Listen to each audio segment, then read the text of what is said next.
I want to start by saying something important. If you're a trucker, if you drive long haul, if someone ever offers you $10,000 cash to haul a load, no questions asked, no paperwork, no inspection, don't take it. I don't care how much you need the money. I don't care how behind you are on your truck payment. Don't take it. Because I took that job, and what I hauled across 3 states in the middle of winter, what was in that trailer, what I delivered to that warehouse in the middle of nowhere, Nebraska, it wasn't cargo. It was something else, something that should never have been moved, something that's still out there, and something that's still looking for me. My name is Derek Walsh. I'm 36 years old. I've been driving truck for 14 years, started right out of high school, got my CDL at 18, been on the road ever since. It's a good life, decent pay, freedom, just me and the highway. I've hauled everything: produce, electronics, furniture, steel, livestock. You name it, I've probably moved it at some point. But in January 2024, I hauled something I can't identify, can't explain, can't forget. And it's the reason I don't drive anymore. The reason I sold my truck. The reason I wake up every night in a cold sweat, checking the locks on my doors, looking out the window, wondering if it followed me home. January 8th, 2024. Monday morning, I was in Des Moines, Iowa, just dropped off a load of farm equipment. I was supposed to pick up a return load, head back to Milwaukee, but that load got cancelled. Shipper had problems, so I was sitting in a truck stop, empty trailer, losing money. Every day without a load is money down the drain. Fuel costs, truck payment, insurance. It all adds up. I needed work. Fast. I put out the word on the load boards, available truck, Des Moines, will go anywhere. Within an hour, I got a call. Private number, man's voice, deep, calm, professional. Is this Derek Walsh? Yeah, who's this? I represent a client who needs a time-sensitive delivery. Des Moines to western Nebraska. Interested? What's the cargo? The man paused. That's not something we can disclose. But it's legal, temperature controlled, needs to arrive by Wednesday morning. We're offering $10,000. Cash. I almost laughed. $10,000 for a 2-day haul. That's insane. Standard rate would be maybe $2-3 grand tops. What's the catch? No catch. But there are conditions. You don't open the trailer, you don't inspect the cargo, you don't stop except for fuel and legally required rest breaks. You don't tell anyone about this job. And you don't ask questions. That should have been my first warning. Should have hung up right there, but $10,000. Cash. I was 3 months behind on my truck payment, 2 months behind on child support. My ex-wife was threatening to take me back to court. I needed that money. Desperately. Where and when, I asked. There's a warehouse on the south side of Des Moines. I'll text you the address. Be there at 8 p.m. tonight. The trailer will be loaded and sealed. You hook up and drive. Destination address will be provided once you're en route. You'll be paid half on pickup, half on delivery. All cash. I'll take it. Good. Mr. Walsh, one more thing. Do not under any circumstances open that trailer. No matter what you hear, no matter what you think is happening. You keep that seal intact. Understood? Understood. The call ended. 2 minutes later, a text came through. An address, South Des Moines, industrial area, and 5 simple words. 8 p.m., come alone. Don't talk. I spent the rest of the day trying to convince myself this was legitimate. Some rich guy moving something valuable. Art maybe, or prototype technology. Something that needed discretion. Happened sometimes in this business. But $10,000, that was a lot of discretion. At 7:45 p.m. I drove to the address. It was a warehouse. Old, probably built in the 70s, surrounded by a chain-link fence. The area was industrial, lots of abandoned buildings, not much lighting, creepy but not unusual for Des Moines South Side. I pulled up to the gate. It was open. I drove in. There was a refrigerated trailer in the loading bay, attached to a yard mule. Someone had already positioned it for pickup. A man stepped out of the warehouse, tall, maybe 6'3", wearing a dark coat and gloves. He walked to my truck. Didn't smile, didn't introduce himself. Derek Walsh. Yeah, he handed me an envelope. $5,000. Count it. I did. 50 hundreds, all real as far as I could tell. Your trailer is ready, hook up and leave. You'll receive the destination address at midnight. Do not stop before then, except for fuel. Do not open the trailer. The seal number is 4471. If that seal is broken when you arrive, you don't get paid. And there will be consequences. What kind of consequences? The kind you don't want. He walked away. Just like that. Left me standing there with $5,000 in my hand and 1,000 questions. But I didn't ask, because I needed that money. I backed my truck up to the trailer, connected the airlines, electrical, fifth wheel, locked it in. The trailer was a standard 53-foot refrigerated unit, Thermo King reefer unit running. I checked the temperature gauge, 38 degrees Fahrenheit, just above freezing. Cold, but not frozen. I walked around the trailer. Everything looked normal, except the seal. It wasn't a regular truck seal. This was heavy-duty, steel, with a lock mechanism, the kind you'd use for high-value cargo or dangerous cargo. Number 4471, just like he said. I climbed back in my cab, pulled out of the warehouse lot. Hit the road. It was 8:17 p.m. I had $5,000 cash, a loaded trailer I couldn't inspect, and a destination I didn't know. But I was committed now. I drove west out of Des Moines, got on I-80, the same highway I'd driven 1,000 times. At midnight, like promised, I got a text.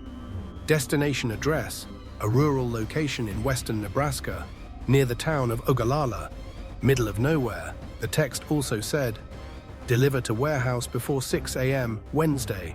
Do not be late. Do not stop except fuel and rest. Keep reefer running at 38 degrees. That gave me about 30 hours to cover roughly 450 miles. Easy. I could do that in 8 hours of driving. So why the long deadline, unless they expected problems? At 1 a.m., somewhere between Des Moines and Omaha, I heard it. A sound. From the trailer. At first, I thought it was just the road. Trailers make noise, especially refrigerated ones. The reefer unit hums, the walls flex, the cargo shifts, but this was different. This was rhythmic. Thump, thump, thump, like something hitting the inside of the trailer. From the front, near the cab, I turned down the radio, listened. There it was again. Thump, thump, thump, 3 hits. Then silence. Then 3 more hits. I told myself it was cargo. Something not secured properly, sliding around when I braked or turned. But the thumping didn't match my driving. It happened when I was on straight highway. Constant speed. Nothing should be moving. I grabbed my CB radio, keyed up channel 19. Breaker, breaker, anyone got ears on? Few seconds later, a response. Yeah, driver, go ahead. This is long-haul Derek. I'm westbound on 80, just past exit 4 to 20. Anyone else out here? Got a southbound about 10 miles ahead of you? Why, what's up? You ever haul a load that makes noise, like thumping? The driver laughed. Brother, I've hauled loads that sang opera. What you carrying? I don't know. That's the problem. You don't know? What kind of driver doesn't know his cargo? The kind that's getting paid not to ask. There was a pause. Then the driver came back, serious now. Brother, if you don't know what you're hauling, maybe you shouldn't be hauling it. Yeah, maybe. I signed off, but the thumping continued. Every few minutes. 3 hits. Pause. 3 hits. Like something trying to get my attention. At 2 a.m., I stopped for fuel. Pilot truck stop, exit 432. I filled up, walked around the trailer while the pump ran. Put my ear against the side. The reefer unit was running. I could feel the cold coming off the walls, but I couldn't hear anything inside. The thumping had stopped. Maybe it really was just cargo. Maybe I was being paranoid. I went inside, got coffee, used the restroom. When I came back out, there was a guy standing by my trailer. Older, maybe 60, wearing a trucker hat and a heavy coat. You hauling livestock? No. Produce? No. He pointed at the trailer. Then why's your reefer set so warm? 38 degrees. That's too warm for frozen, too cold for most fresh produce. Only thing you haul at 38 is meat. Or bodies. He laughed like he was joking, but he wasn't smiling. It's just a load. I don't know what it is. The old trucker looked at me, really looked at me. Son, I've been driving 40 years, and I learned one thing. If you don't know what you're hauling, you're probably hauling something you shouldn't. You might want to think about that. He walked away, left me standing there. I climbed back in my cab, pulled out, got back on I-80 West. But his words stuck with me. 38 degrees, bodies. Jesus Christ, was I hauling bodies? No, that was insane. Illegal. Nobody would pay 10 grand to move bodies. Unless they were bodies that couldn't be moved legally. Stop it, I told myself. You're overthinking. It's probably medical supplies or research specimens, something legitimate that just requires discretion. At 3 a.m., the thumping started again, but this time it was different. Louder, more insistent. And it wasn't just thumping anymore. It was scratching, long dragging sounds, like nails on metal, from inside the trailer. I tried to ignore it, turned up the radio, but I could still hear it. Scratch, scratch, scratch. And then something worse, a voice. Faint, muffled, coming from the trailer. Help, help me. I nearly drove off the road, pulled over on the shoulder, sat there, engine idling, heart pounding. There was someone in that trailer, someone alive, someone calling for help. I grabbed my flashlight, got out, walked back to the trailer. The scratching stopped the moment I approached. Hello? I called out. Anyone in there? Silence. Hello? If someone's in there, make a noise. Nothing. I put my ear against the trailer door, listened. All I could hear was the reefer unit, the hum of the compressor, the rush of cold air through the vents. Maybe I'd imagined it. Maybe the stress, the lack of sleep, the weird job, it was all getting to me. I walked back to the cab, started to climb in, and I heard it again. Clear as day. Help me, please. Someone help me. I froze. That was real. That was a real voice. There was someone in that trailer, someone who needed help. I should call the police. Right now. Report this. But then I thought about the 5,000 in my pocket. The 5,000 I'd get on delivery. The 10 grand total that would save me from bankruptcy. And I thought about the man at the warehouse. There will be consequences. What kind of consequences? I stood there, in the middle of the night, on the side of I-80, in the middle of Iowa, with a trailer that had someone inside, someone who might be a victim, someone who might be dying, and I had to choose. Do the right thing, or protect myself, I'm ashamed to say. I chose myself. I got back in the truck, put it in gear, drove. The voice called out again, louder. Please, don't leave me, help. I turned the radio up, drowned it out, kept driving, told myself it wasn't real, told myself I was hallucinating, told myself a lot of things, but I knew the truth. And I drove anyway. At 4 a.m., I crossed into Nebraska. The voice had stopped. The scratching had stopped. Everything was quiet. Too quiet. I pulled into a rest area, needed to sleep. Legally, I had to take a break. I set my alarm for 9 a.m., 5 hours of sleep, then I'd drive the rest of the way. Deliver the load, get my money. Forget this ever happened. I climbed into the sleeper berth, but I couldn't sleep because I kept thinking about the voice. What if someone really was in there? What if they were dying while I drove? What if I could save them? But what if this was all a setup? What if I opened that trailer and it was full of drugs or weapons or something that would get me arrested? I couldn't risk it. I had to trust that whoever hired me, they weren't doing anything that would hurt anyone. Had to believe this was all above board, even though I knew it wasn't. I must have dozed off eventually, because I woke to someone pounding on my door. I sat up, disoriented. It was light out, morning. I checked my phone, 6:17 a.m. Shit, I'd slept through my alarm.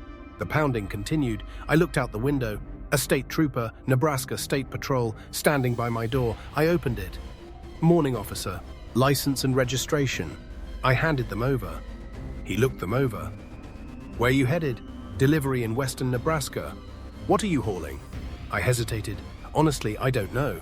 You don't know? It's a sealed load. I was hired to transport, not inspect. The trooper's eyes narrowed. Step out of the vehicle, please. I climbed down. He walked me to the back of the trailer. Had a call about this truck. Someone reported hearing sounds from the trailer, screaming. You know anything about that? My blood went cold. Who called? Anonymous tip. So I'm asking you. What's in this trailer? I don't know. I was hired to move it, sealed. I wasn't told what it is. You got a bill of lading? No, this was a private contract. Cash job. The trooper stared at me.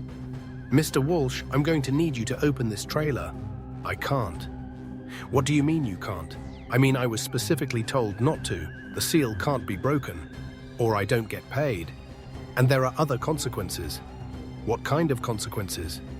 I don't know, but the guy who hired me, he wasn't the kind of guy you want to cross. The trooper put his hand on his gun.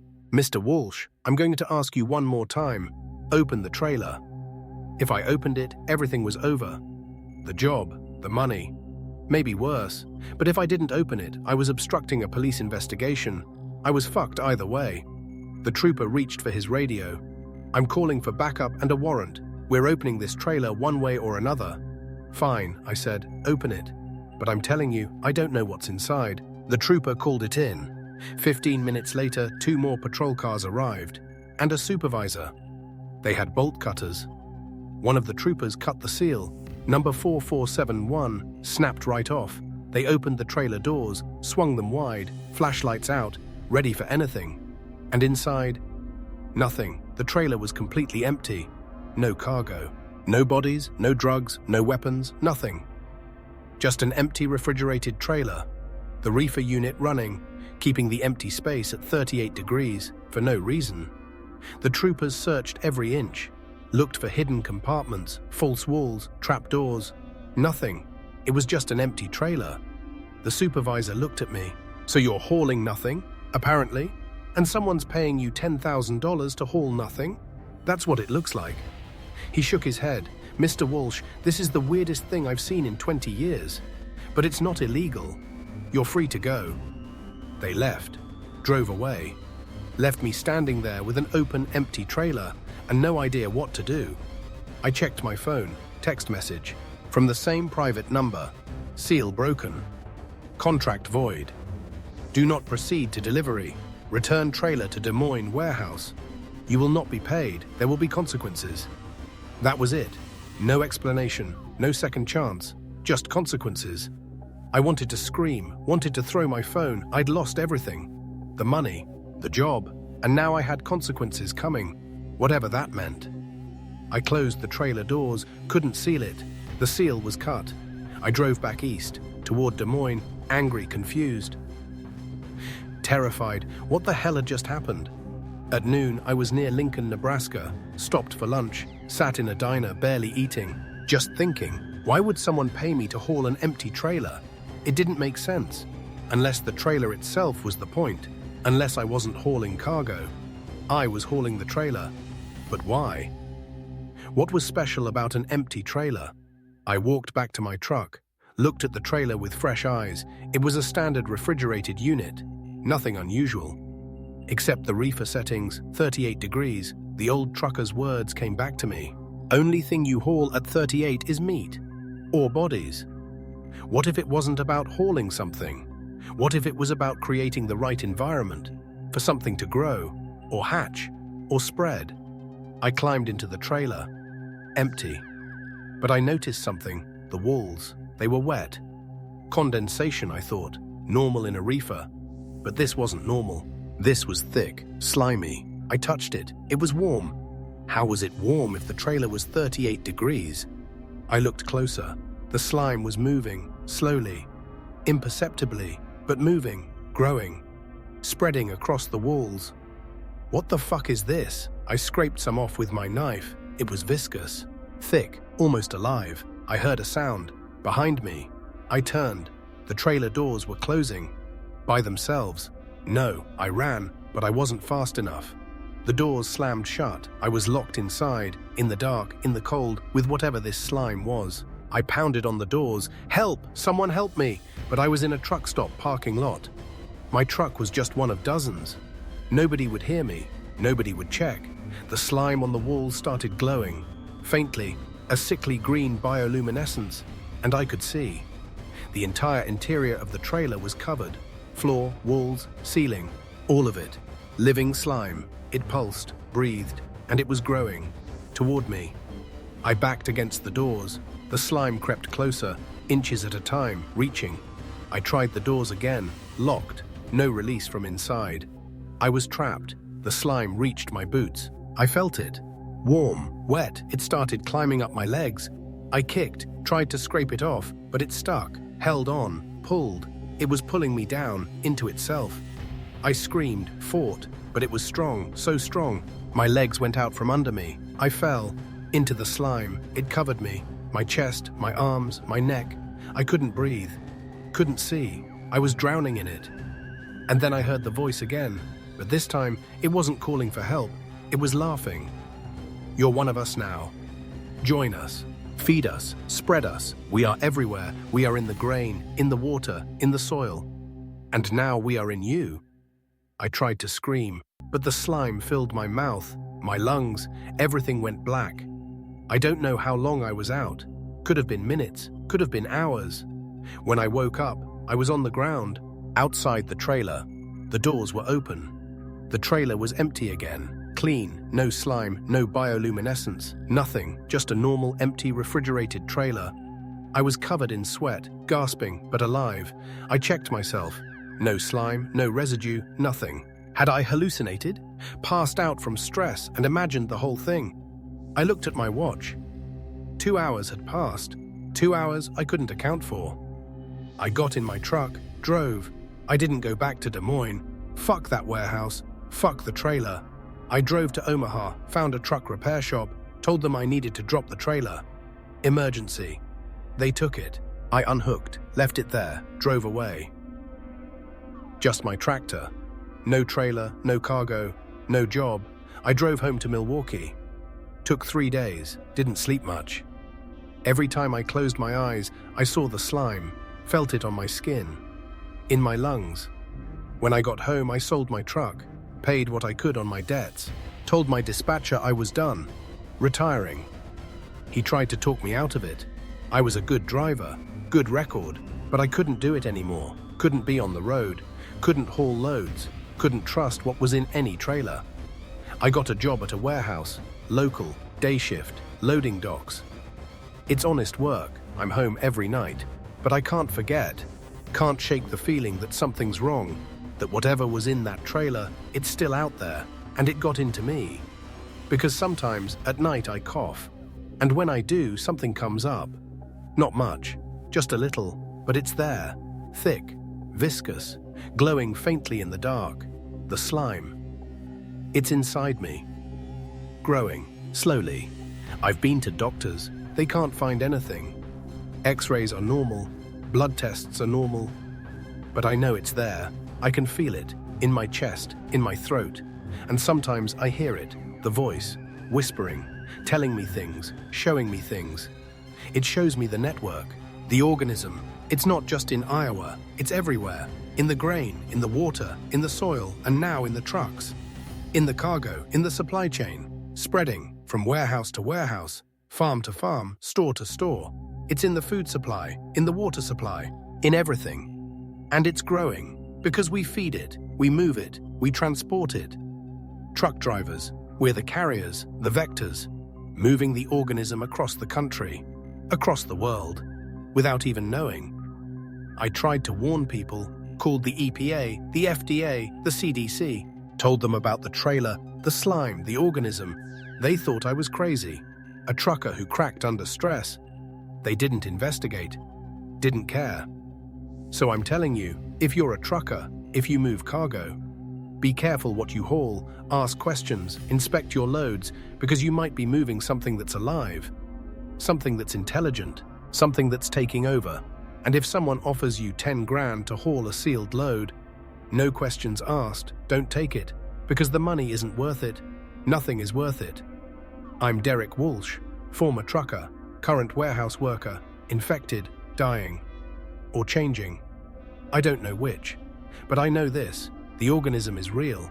It's spreading, and it's using us, using our infrastructure, our transportation networks, our trust.